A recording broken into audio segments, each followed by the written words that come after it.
Well, good evening, everyone. It is that time again. Yeah, it's time for late night coffee talk, and I am here with a full cup of coffee uh, by the skin of my teeth. Right? I think there's something going on. Hang on, let me see what this message says. Yep, there it is. Well, tech people's work is never done apparently. Anyway, look, so very glad that you could join us tonight for late night coffee talk. For those of you joining us for the first time, here is your mandatory orientation. You don't have to worry about sitting in the exit row because you should not be leaving this broadcast at all tonight because we're going to have a fantastic time. That being said, I am Daniel Miller, president of the Texas Nationalist movement. And as I said, this is Late Night Coffee Talk, that time where once a week I take a break from working on independence, pour yet another cup of the Go Juice, fire up the camera, and you get to pepper me with questions. We get to have a conversation. We get to talk about what's on your mind, things that, things that are bothering you, things that you have questions about. Occasionally, I get to talk about things that I specifically want to talk about. I may have a few of those tonight. But here is what you need to know. If you have a question and you're watching us on YouTube, just drop your question in the chat. While you're there, be sure to like and subscribe and hit that notification bell. But also, you can drop your questions in chat. Say hello to your other chatters in there as well.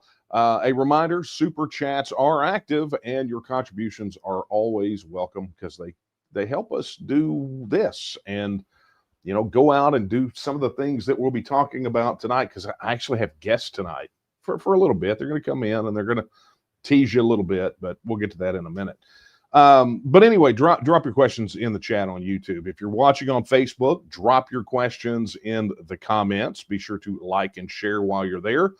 If you're watching us on X, be sure to drop your questions in the comments, and of course, re-share the post, repost. I don't know. It's so much easier when tweet was a verb. I mean, it was easier. Okay. It was a lame name, but it was easier. Okay. But anyway, do all the Twitter things or the X things. See, I'm still stuck. I'm stuck. I am forever going to be stuck on that. Anyway, and of course, if you're watching on Rumble, be sure to drop your questions in the chat and do all the positive Rumble things as well. We very much appreciate our people that are watching over there and starting to find us on Rumble. So glad you're here with us. But if you do none of those things, right? I mean, that's kind of where you would be watching us. But if you don't want to drop your question there, you can do what people have done really since the last coffee talk, and that is you can email your questions in, right? Just drop them down to coffeetalk@thetnm.org. I think it should be on the bottom of your screen there. You'll see it. It periodically goes by. But go ahead and drop your questions in. And I'm going to tell you, we already had people jump in chat early and ask questions. We've had a lot of really good ones come in today, too. So looking forward to getting to those. But before I do that, need to introduce a couple of guests. You guys know who they are, but we have they're doing a drive-by. It's kind of cool, right? We don't do this often on Coffee Talk, but Executive Vice President of the Texas Nationalist Movement and our Chief of Staff, Nate Smith, Daphne Armour. How are you guys this evening? We're awesome. Wow. Okay. Well, sell me on it. I mean, I am. I don't know about Nate. That's kind of what I was wondering about. Like, Nate, how are you doing? And he's like, hey, these mime lessons are going really well.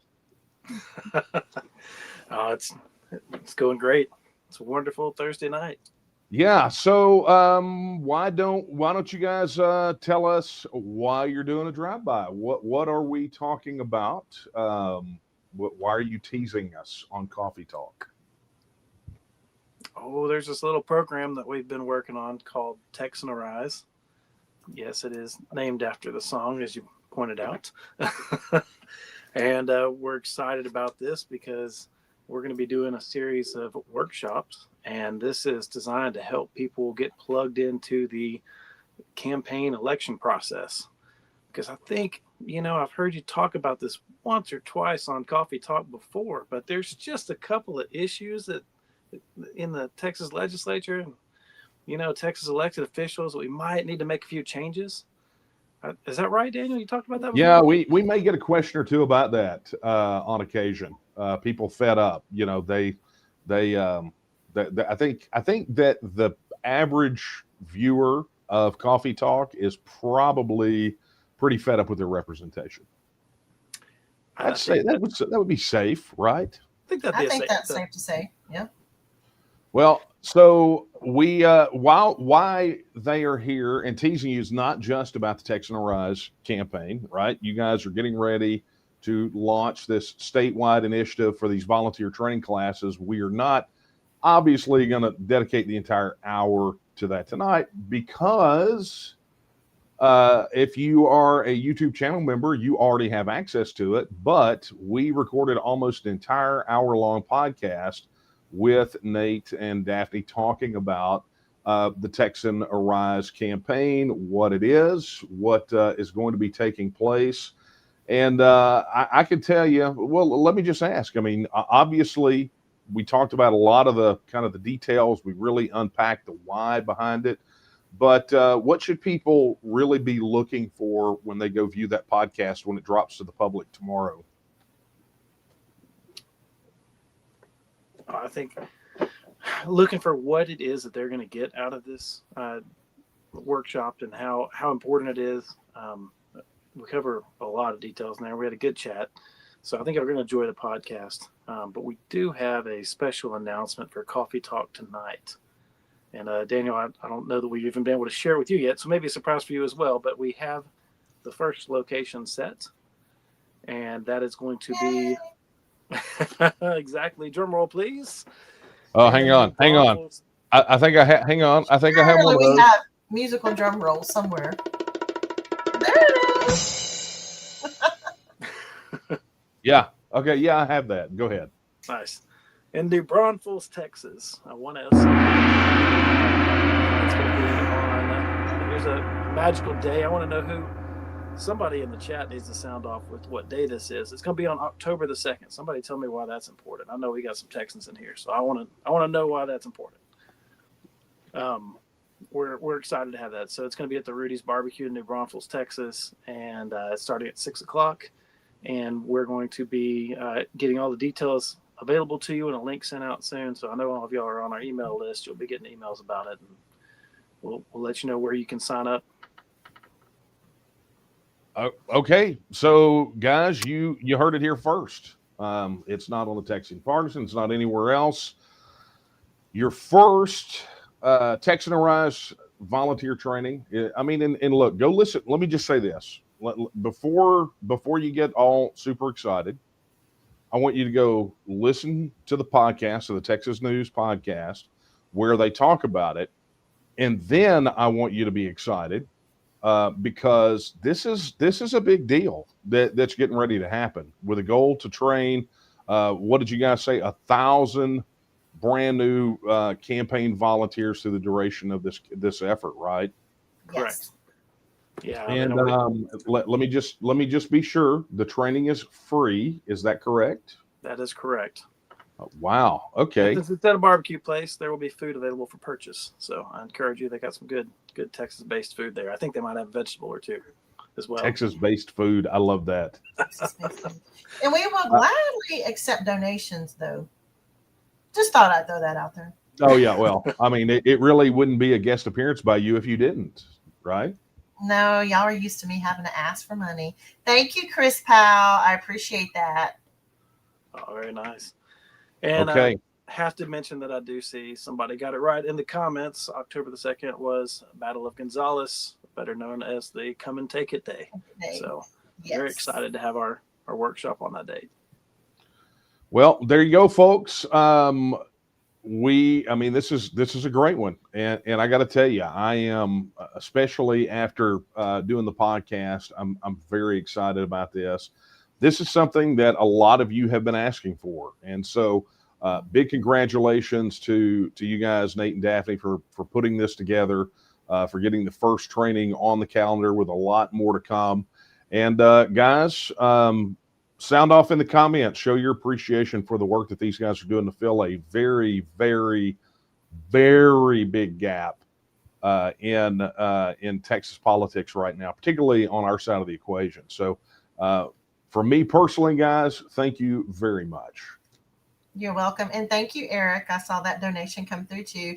And guys, if you see this, if you go into our social media channels or onto the Give Better, Daniel has the link up there somewhere, I don't know, to find out more about the presentation that Nate are going to be doing. Please make sure you sign up and come see us. I know it's been a while since any of us have been on the road, but we miss our family. We want to get out. We want to see you guys, want to hug your necks, and we want to also train you. And Nate and I have been studying hard the last few weeks trying to get all this together. We've been taking courses and traveling around the state doing stuff to get prepared for this, but we want to share all that knowledge with you. And, we're just excited to get back on the road and see everybody. Yeah, what she said. Of course, that's the way this works. All right. Well, super. Well, guys, thank you again. And thanks for doing the drive-by. Everybody, Thanks, be sure Nate. to... Yes, you guys be sure to catch the full podcast interview where we unpack this thing. You can find it on YouTube. It's Texas News Podcast, available to YouTube channel members right now, but it will be available to the public tomorrow at noon, not only on YouTube, but on Spotify, Apple, everywhere else that you get your podcast. So one more time, guys, thank you so much. Thanks, Daniel, and thanks for having us on tonight. No worries Thanks, at all. guys. We'll do it again. All right, guys. Well, there you have it. There was Nate and Daphne talking about the Texian Arise campaign, and like I said, I'm super excited after the. I know it's late night coffee talk, but I am extremely thirsty.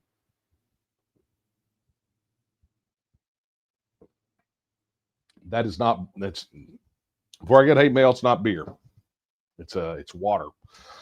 All right, let's get down to the brass and the tax, right? You guys have got a lot of questions, but let me start off by thanking some of our super chatters. Chris Powell for his super chat, $99.99. He says, it's tragic what happened. Texas independence is more of a must. That way we can control more of our school and educational system to have less extremists with godly Texas values. Proverbs 24:12, it's our duty to protect people from going to the slaughterhouse. Well said, sir. And thank you again for your super chat. Another super chat from Eric Riddle for $100. Thank you so much for that, Eric. We really do appreciate it. And another super chat from Lee Jacobson for $20. Again, very, very much appreciate that.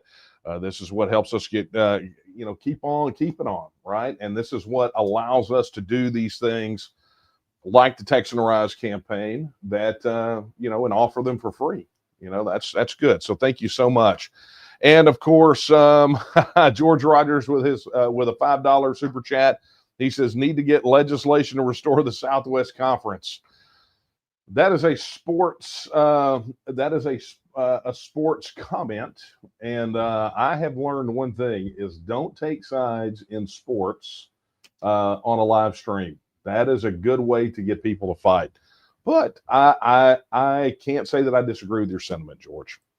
So, all right, guys, for those of you joining us late, be sure to drop your questions in chat, and we'll get to those as well. But let me start off with some of the questions that came in via email. Wow, and there are plenty.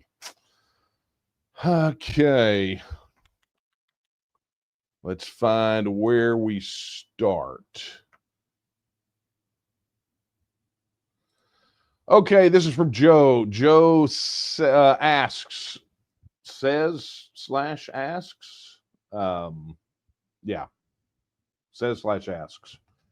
Texas as an independent state, not part of the United States. What happens to our federal employee retired pay? What happens to our Social Security and our Medicare benefits? If we were no longer part of the United States, we would soon be homeless and no money at all. Joe, I will tell you that there are a lot of people right now that are watching this that are probably at home giggling to themselves because what you just asked is the most asked question that we get in relation to the independence of Texas. Okay.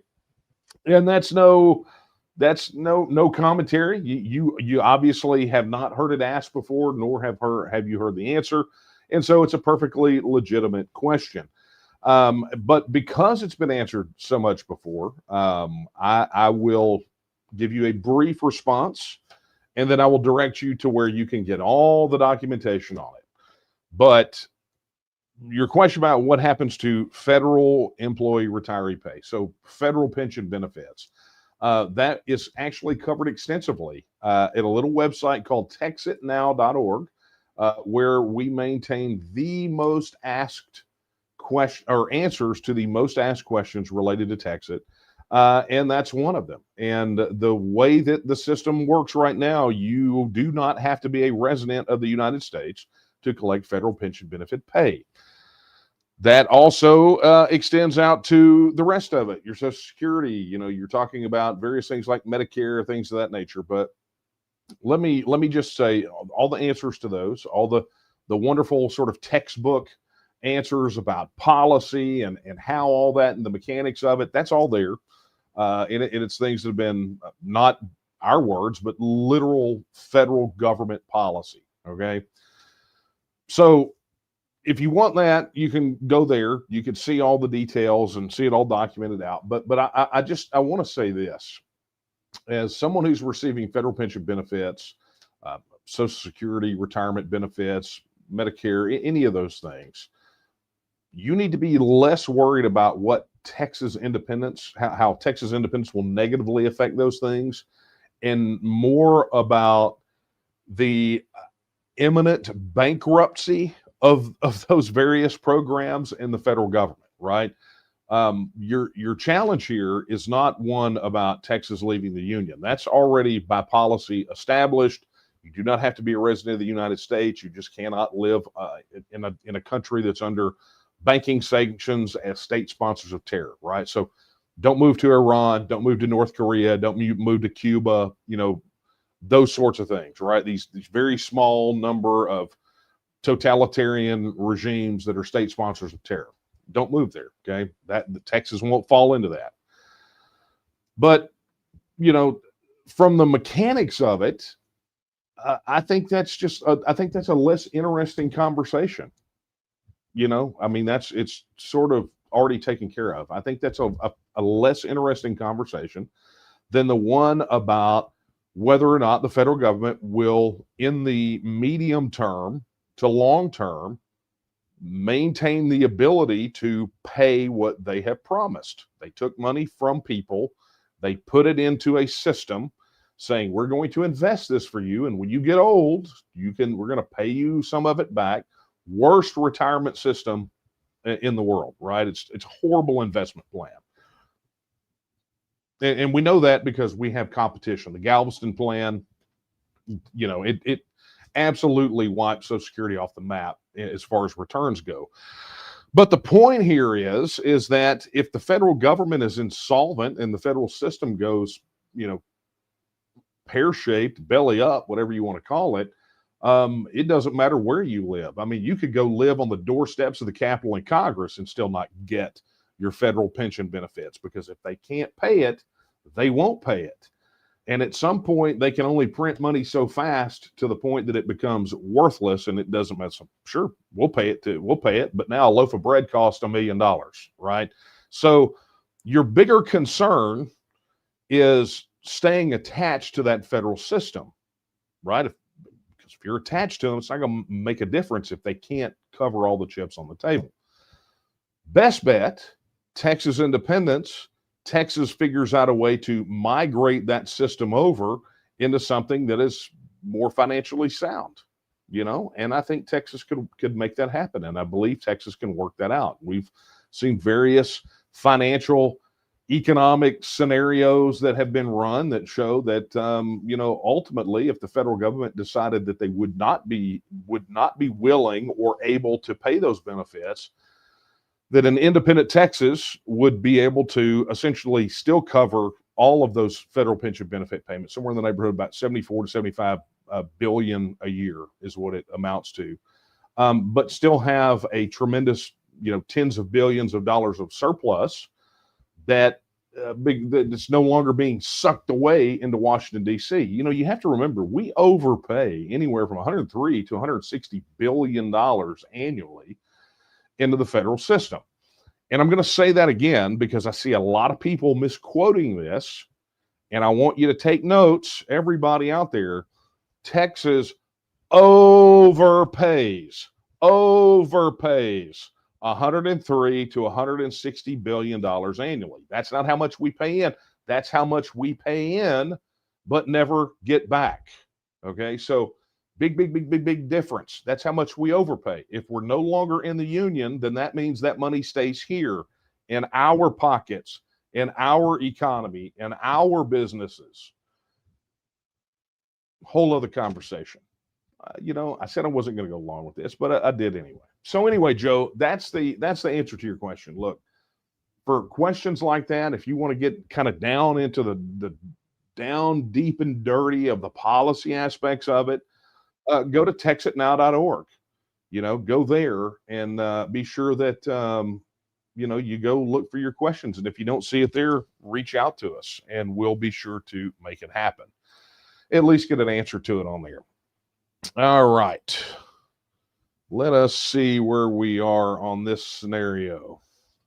Okay, let's find another one over here. Via email. Okay. All right. Let me see if I can pull this up again, guys. I apologize for doing this kind of stuff live, but I think that you guys will appreciate this as we make it happen. Okay, stand by.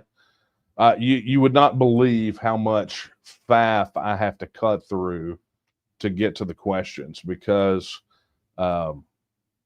some people decided that they wanted to involuntarily sign up the email address that we use for questions to a bunch of newsletters. But that's the kind of harassment that we get. So I have to filter through like a whole bunch of nonsense to get to these things sometimes. All right, there we go. Now I can find it. All right, this is from Liz. Wow, that was way more difficult than it should have been. Here we go. This is from Liz. Liz says, Sid Miller, who is our agriculture commissioner, states death threats are coming in on elected officials here in Texas, including the governor. Would like to see this discussed. I'm not surprised, right? I mean, the climate that we are in is more hostile than you could ever imagine.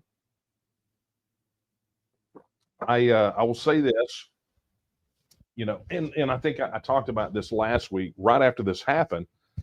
Our head of safety, here at the T&M put Karen and I on travel restriction, because just not just the sort of increased hostile environment, but it's also that it's not like we haven't received these sorts of threats in the past.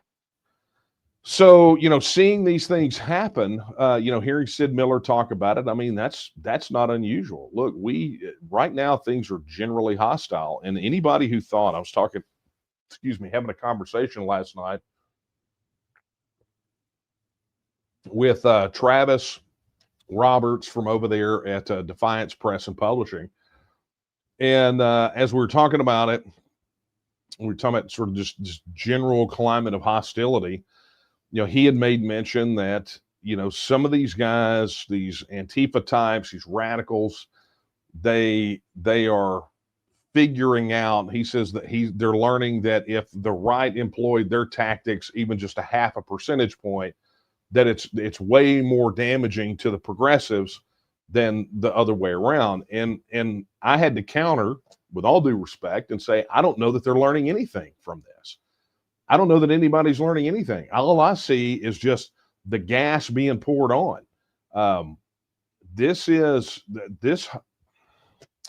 I'm trying to figure a way to say this without sounding like an absolute lunatic alarmist or a jerk. And I don't know that there is a way. So I'm just going to flat say it.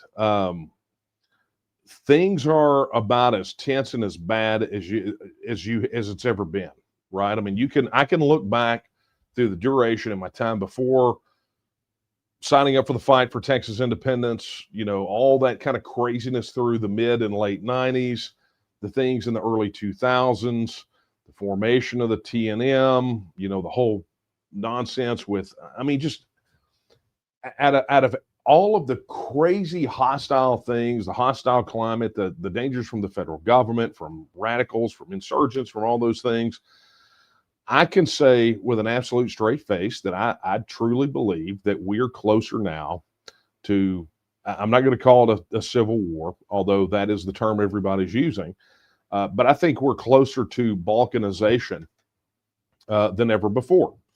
And I say that not lightly, because I never wanted it to get this far. And I don't want it to go any farther. But, there are times when people become whole people, not just individuals, but whole masses of people become consumed with madness and bloodlust and just, craziness, right? I mean, and we've seen this historically. We've seen it time and time again throughout history. And if you look at some of the historical triggers, just sort of the societal factors leading up to some of the most violent upheavals, revolutions, civil wars, I mean, world wars, I mean, massive conflagrations, right? You'll see these markers, these signposts, and not without relation. There are political markers, there are cultural markers, and there are economic markers, okay? And you will see smatterings of them here and there, in front of those things. But we stand at a very interesting time where in our society today, we have just about all of them, every single one of them. All of, I mean, I'm not going to say all of them, but just about all of them, all of these things, that's why you see people so freely compare, kind of the climate here to what it was like in the 1850s ahead of the Civil War, or maybe in the colonies ahead of the American Revolution, or in France ahead of the French Revolution, or during the Spanish Civil War, or, I mean, and what's crazy about it is while those things are not one-to-one, because we talked about that, there are no one-to-one analogs in these things, it is absolutely clear that you can pull out sort of essences from those things. And those factors that you could pull out of those various things, you could put them all in a bucket and say, this is our present reality. This is what we're living in right now. This confluence of all these rivers of discontent and anger and angst and hatred and opposing worldviews. And somebody said the other day, a civil war takes two sides contending over one government, right? That's essentially what a civil war is. You got two sides. And I said the problem with that is here there aren't two sides. That's why I talk about excuse me, that's why, while I agree in principle with what Marjorie Taylor Greene says related to national divorce, that's not how it works. We have 50 different states, and that's just the reality of it. But that's why I can agree sort of fundamentally with her premise, but not on the whole, because there aren't just two different sides here, right? This thing is splintering into 1,000 pieces. And what we're trying to say is, look, it's probably better if we split this thing into 50 pieces, take Washington, D.C. out of the equation, let each state become independent, and then form up in whatever way they want, if they want, on the other side of it, at whatever level. Let them have whatever political engagement with one another that they want to have, whatever economic engagement, whatever cultural engagement. And on the other side of that, you will see states that will say, it's better for us to be together. We are better. We are better if we work together in this region. And then you'll see places like Texas or California say we really don't need anybody else. We are done surrendering our sovereignty to people that we don't know, pushing policies on us that we don't want. Right? So that's the reality of the situation. So Liz, look, I thank you for asking this question. Right? I mean, I can't discuss specifically what sort of death threats they're getting, but I'm not shocked. I don't think anybody should be shocked that these electeds are getting death threats. I don't think anybody should be shocked. I think they should be repulsed by it, but I don't think they should be shocked and surprised in the climate that we're in. In a climate where you see a guy, where you see Charlie Kirk get effectively assassinated in front of a camera, and instead of trying to turn down the temperature on the left, what do? Well, they call his widow a fascist, and there's threats everywhere, and they caught some guy trying to burn a bar down that full of. I mean, this thing is getting nuts, but it's been getting nuts, and it's not like any of this should come as a shock, because we have been out here. I think from the story of the Trojan War, like Cassandra's cry, right? If you don't know what that is, look that up. We've been out here saying, guys, we have to win, and we have to win soon, or else this is going to get really bad. Everybody thought we were full of crap. People, you're just an alarmist. It'll never work. All this kind of nonsense. Well, your alternative is what you're getting now, right? So now it's time, because if anybody thought that the radicals, the radical progressives, were going to back down on this, try to turn down the heat at all, they're doubling down. I mean, I have never seen such hateful stuff. But at least the masks are off, and we all know who is who now, don't we? They've kind of outed themselves. So anyway, Liz, thank you for that question. Okay, midway point, if you're just now joining us or came in late, be sure to drop your questions in chat. If you're watching on YouTube, be sure to like, subscribe, hit the notification bell while you're there. Additionally, if you're watching on Facebook, drop your question in the comments. If you're watching on X, drop your question in the chat, as well as if you're watching on Rumble. And drop a question in there. It shows up, then we get it all, it all aggregates over here, and I get to go pull through and find it and do all that kind of cool stuff. All right. All right, let's take another one here. Okay, this is from Bill. Bill says, President Miller, oh, that's very formal. Thank you. Unnecessary, but I appreciate the sentiment nonetheless. Many thanks for once again taking questions from a variety of Texans. I know not all these questions are easily addressed. Lately, I've heard growing talk about states along the West Coast and upper and eastern seaboard possibly seceding to either merge with Canada or go it alone in some sort of collective formation. Given your long advocacy for Texas seceding and becoming a republic, how do you perceive talk of the secession schemes touted above? And that's Bill from Waco. Bill, thank you for this question. It's interesting because I can attest that those movements do exist. I think it is shocking a lot of times to some folks to know that there are organized movements in many states throughout the United States that are actively working for, I don't know if you want to, I'm not going to cluster them all as working for independence, because some are not, like the Greater Idaho movement. But let's just say striving toward greater self-government and working for self-determination. Okay, I think that would be the more adequate term, and I think that would encompass not just independence movements, but also 51st state movements, or people that are wanting to join Canada, or like in the case of Alberta wanting to leave Canada, and some of those people advocating to become the 51st state. So I think it's important to be very clear if we're going to lump all these together, that they're not all the same, with the exception of all of these movements are advocating for greater self-government, as well as for the right of self-determination. They believe that they should be able to determine how they are governed. Okay. So, that being said, the talk about the West Coast, and particularly Washington and Oregon potentially wanting to become part of Canada, I've heard that discussed before. There have been some individuals that have, let's just say, vociferously advocated for that. However, what I think is more likely and what actually has more support is for those states to become outright independent. There's a whole Cascadia movement. I don't know how organized they are, where they're trying to get Oregon and Washington to come out together.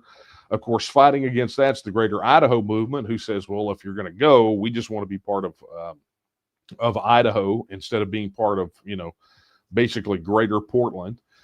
But that's problematic when you've got Western provinces in Canada that want their own independence, and they want to be free from Canada and not necessarily to become a part of the United States. And you have Canada, which is effectively, the largest movement there is effectively advocating for the independence of Canada. Additionally, up in New England, you have got New Hampshire, who is pursuing independence and doing quite well, which they're kind of an anomaly up there, because most of New England, with the exception of Vermont, has not been really pushing that hard for that. Although I can say that Dr. Thomas Naylor, who was the founder of the Second Vermont Republic, you guys have heard me probably talk about him before. He Professor Emeritus of Economics at Duke University, left his post to found the Second Vermont Republic and advocate for the outright independence of Vermont. People thought he was absolutely insane, but he was one of the most brilliant men that I have ever known in my entire life.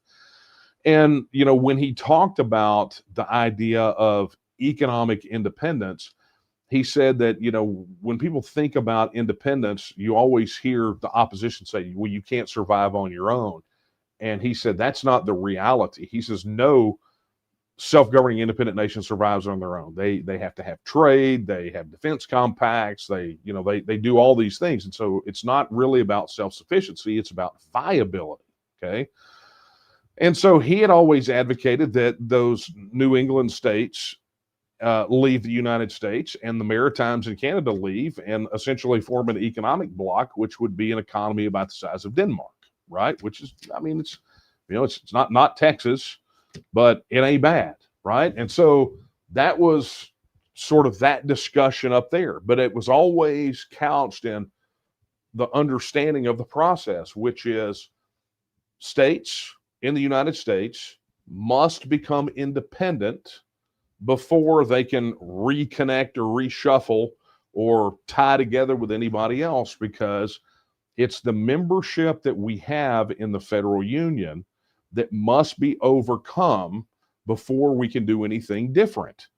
And this is the challenge with the people that are, doing all the 51st state talk in Alberta. It's like, you don't jump from Canadian province to admitted into the union like that. You have to first attain your independence. As a sovereign body, you have to attain your independence, meet that Montevideo definition of a state, and then you do what you need to do after that. Now, there's a lot of rabbit holes we could go down there, but that being said, I perceive it as part of a much larger conversation that's happening globally on issues of self-government and self-determination. And honestly, the dam has held those things back. These conversations have been happening globally for 75 plus years, since World War II. And somehow the United States and, really North America thinks they're immune to these sorts of things, but we've got it going on in Canada. It's happening in the United States, and it's happening in Mexico, where these states or provinces are seeking greater self-government and ultimately wanting to exercise their right of self-determination. So it's long overdue on this side of the pond.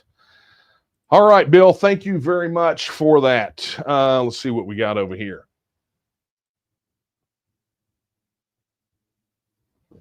Sorry about that, guys. I am so thirsty. JD Whitney says, this is from Rumble. Question from Rumble. That makes me happy. Will Chip Roy help our cause if he is elected? I do not know the answer to that. But what could help close that gap of reliability would be if he were to sign the Texas First Pledge. And I got to say this, and this is my, I guess this is my message to any of you that are out there that are running for office here in Texas. The litmus test for the vast majority of our supporters, and me especially, is going to be, is this candidate a signer of the Texas First Pledge? Now, if you don't know what the Texas First Pledge is, go to taketexasback.com and you can read what it says. And that's what I'm going to vote off of. I'm going to look, and if a candidate has signed that pledge, then that's who I'm going to give my vote to. And I will say this because I've talked about this before, and any of you that have been here for quite some time, I think we're well over 200 signers on the Texas First Pledge. And that includes office holders and candidates, both current and former. And the reason we keep formers on there is that they will run again at some point, probably. There's a high percentage chance. And indeed, that's exactly what we saw. So, we've got statewide office holders. We've got state level legislative office holders. We've got candidates all up and down from state house to schoolhouse that have signed that pledge. And so, JD, I'm just going to say this. If you out there are talking to candidates, ask them the question, have you signed the Texas First Pledge at taketexasback.com? Ask them, right? And if they don't respond, ask them again. And if they don't respond, ask them again, and do it, and just let them know that your vote is contingent upon that.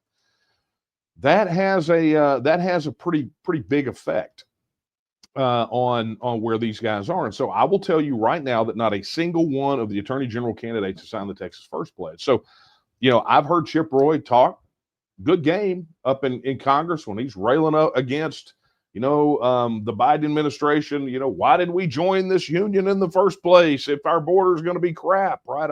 I've seen those things. We've played the clips on the live streams. And there's a podcast episode where I go through but all the high profile people who have said things that kind of lead you to the idea that they're leaning toward or feet firmly in the Texas camp. Chip Roy is among those people. But I can't guarantee that. I can't guarantee that he's going to help us. I don't know. Sign the pledge. That is a good start. Let these candidates sign the pledge. So if you're a candidate, you heard what I said, go to taketexasback.com and sign the Texas First Pledge. And then you will erase all doubt from Texas independent supporters, right? From supporters of the TNM who will go out and absolutely work their butts off for you. And I know this because I ran for office and TNM volunteers came out of the woodwork to help out. People that I knew from the team. They were some of the hardest working people you could possibly imagine from one end of Texas to the other. So that is a great question to ask Chip when you talk to him, JD, but thank you for that. Okay. Wow. Let's see here. Boy, we got some good questions tonight. Okay. Roy says he'll definitely be listening. Roy, hope you're listening. Okay, Tracy wants to know, do we have a chapter in the Rio Grande Valley? So let me do this. I will show you. Let me bring up the current map. It's just easier when I do stuff like this, right? So let's do that. And let's share the screen. And we'll do that. And boom, there is where you can find your answer. Go to local.tnm.me. Hang on, I haven't added it to the screen yet, but I will. There it is. And let me switch myself around here. Yeah, whatever. All right. Nope. See, guys, this is why we can't have nice things. There we go. All right. So as you can see on this map, if you go to local.tnm.me, this is where you can find out not only where your county is in organizational status, but you can also get engaged. And so what I see down here is I see 3 counties lit up in some stage of getting organized in the RGV. So if you go to local.tnm.me and your county, let's just pick this one here, is still in the white, means we're still organizing that county, which means that ultimately we would need somebody down there. So look, if you go, like I did Starr County, right? And I can go here and it says we're organizing in Starr County. You want to sign up? Boom, there you go. And what that does is that lets us know that you're interested in helping us organize that county. So I'm just going to encourage every one of you. Look, we are making a massive push to get organized in all 254 counties. And if you are in a county that's on that map, that's lit up, get plugged in. If you're not, step up and help us organize it. We need all the help that we can get because, look, it's going to take an effort in all 254 counties for us to get and win a referendum on Texas independence. So let us keep that in mind, friends. But thank you so much for that question, Tracy. Appreciate it. Okay.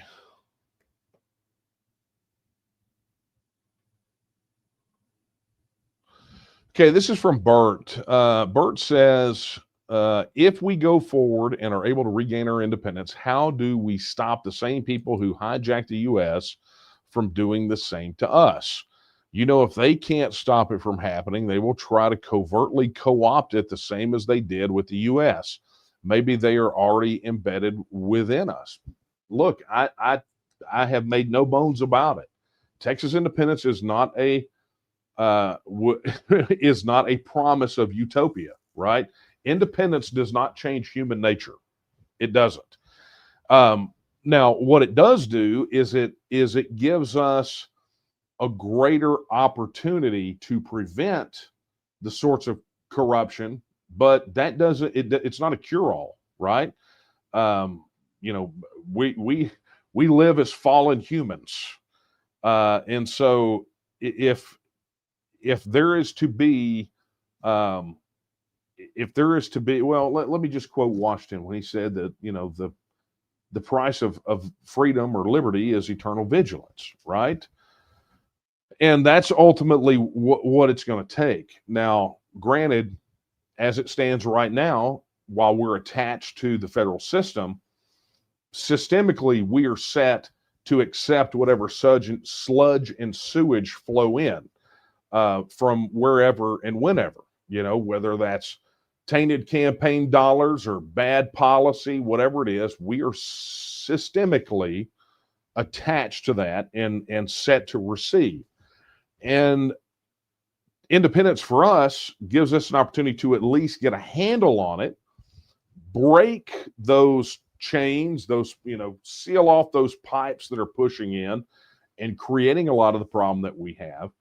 But that's where that part of it stops. The responsibility is ultimately up to us.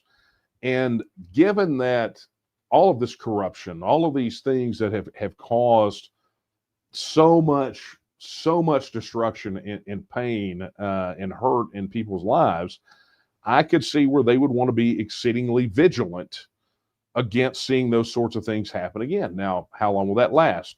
a generation, 2 generations, 3 generations. We don't know. But hopefully, when we regain control of our own system of governance, we can put the processes and systems in place that cut out this nonsense, right? That at the end of the day, can at least forestall corruption or mitigate it to some extent, right? But I don't want anybody to think that independence is a promise of paradise. Independence is a promise of the possibility and the opportunity of paradise, but ultimately it's in our hands. And that's really what this independence question is about. Right now, we have no choice. We have no opportunity, right? We have no possibility for all of those things that we would want that are the best for ourselves and our posterity. That doesn't exist. It's the destiny within this status quo political system is out of our hands. We regain our self-government. We exercise our right of self-determination, regain our self-government, and become a sovereign, self-governing, independent nation among nations. Well, what that does is that shifts, it opens up the possibility for us. It gives us those opportunities, but ultimately that's up to us as a people. How do we utilize that? And I've had lots of conversations with Dr. Kortrup about this. He says, look, if you give people responsibility, they become responsible. And that's not the case, right? He and I disagree about this, and we can joke about it, but the reality of it is it's going to be up to the people. It's up to them and what their character is and really how fed up they are with where they came from, that status quo that they are abandoning. I think that's the reality of it. Now, to me, though, that is that is probably the greatest thing about independence is that it gives us a shot. Right now, you got no shot. I mean, you got no shot in fixing the federal system. You're not going to fix it, okay? But independence means that we at least have an opportunity. We have a chance, a shot to call our own destiny, to set our path. And really and truly, what that looks like is up to us. What will we make of the chance that we are given when we are given the chance? Anyway, Bert, thank you very much. Okay, Damien asks, I'm running short on time. Damien asks, is Rep. Hunt running for senator? He has not announced, and as you might imagine, he doesn't call me. So I really don't know. Okay, let's see what we got here. Excuse me. Okay, John. John in Tarrant County. Me and other Texans are concerned about water. Okay. Salute. I too was concerned about water very early in this broadcast, but I don't think this is the same thing. Me and other Texans are concerned about water, especially in the Hill Country. Previously, the TNM has highlighted what we consider priority legislation pertinent to independence, like the Gold Bill. Could the TNM consider giving priority status to one or a few future bills that pertain to water conservation or other related efforts? Can't have a prosperous country with no water. Absolutely. Yeah, there's no doubt about that. Look, I'm in 100% agreement with you, John. It's a lot of times why we get crossways with people that call themselves hardcore fiscal conservatives, because we do not mind, and we actually hope for infrastructure projects that increase the resilience of Texas, whether it's water or the electrical grid or any of these other things. And so, which we're still working on this, right? But I had mentioned a few live streams back that we are working on a policy document, and policy guidance for a Texas sovereign wealth fund. And oddly, the pushback that I got on that, even sight unseen, were from people that are ostensibly fiscally conservative. And so that being said, I will tell you that my state rep here used to be Alan Ritter. We agreed on literally nothing. Nothing. He was not a great legislator at all. In fact, I ran against him in 2012. However, in his last term, the T&M got behind a piece of legislation that essentially became a water infrastructure financing program, right? Because the long-term situation in Texas, particularly with population growth, is the battle's going to be over water. We're already seeing it over the Marvin Nichols Reservoir. We had, if you watched my interview with Daniel Hunt, who is a candidate for state representative on the Texas News podcast, we talked about that as being one of the big issues where he's at in a rural district in Northeast Texas. So this is a big deal. But literally, the only thing that we ever agree with Alan Ritter on was that one thing, because it wasn't a bad bill from the standpoint of preparing Texas for being resilient and prosperous and looking down and being very forward thinking. It was really good. Now, obviously, I can't blanket endorse every water bill that comes in front of the legislature.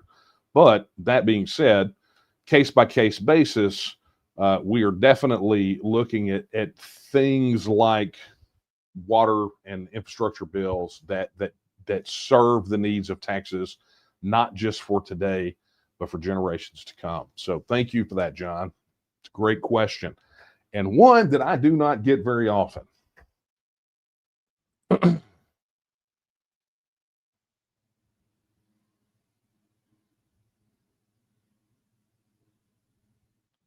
Okay. Let's go here because I'm almost out of time.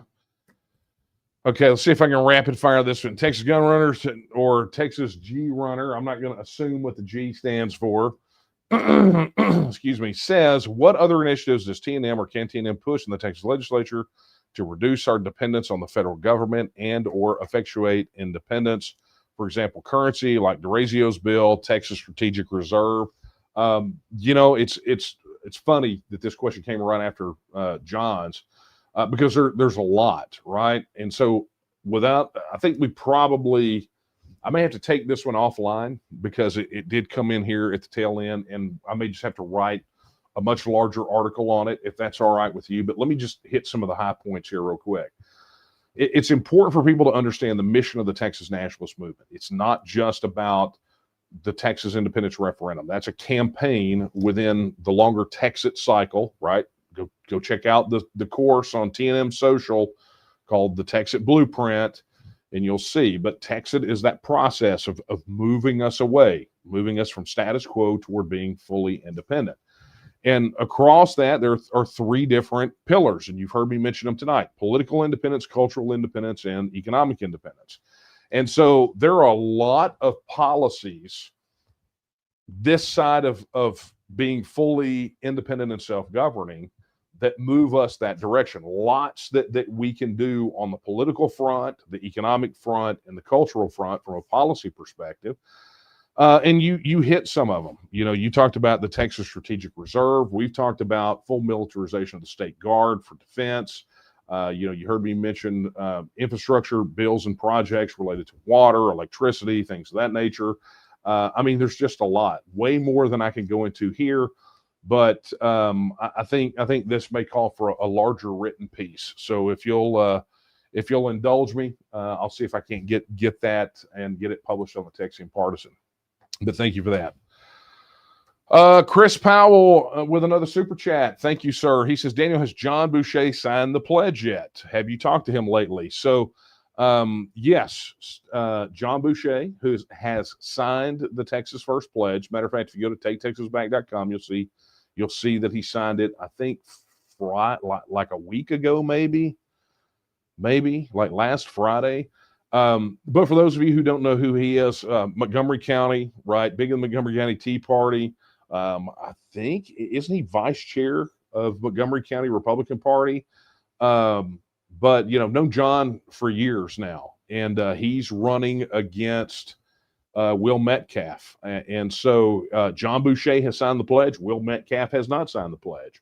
And in fact, I'm going to be interviewing John for the podcast next week. So stay tuned for that. But yes, Chris, he has indeed signed the pledge. And I will be talking to him when I interview him. So there's that. Okay, friends, look, that's a wrap. I am at time right now. I know no one wants to see me drink water, but I am so thirsty. Okay. Let's get down to it. Right. So yeah, we are done. That's all I can get to. Okay. So that being said, let me go ahead and do this. A big thank you to our YouTube channel members. You see them scrolling down there right at the bottom. Really do appreciate those of you who have stepped up and become channel members here on the Texas Nationalist Movement's YouTube channel. Really is helping us get content done. I mean, we're able to dedicate the time instead of having to go out there and do a bunch of other things that are required, right? If we don't have contributors, right? When you give to this particular thing, it's super important to us because it helps us generate this content. And I'm just so thankful and grateful for all of you that have done so.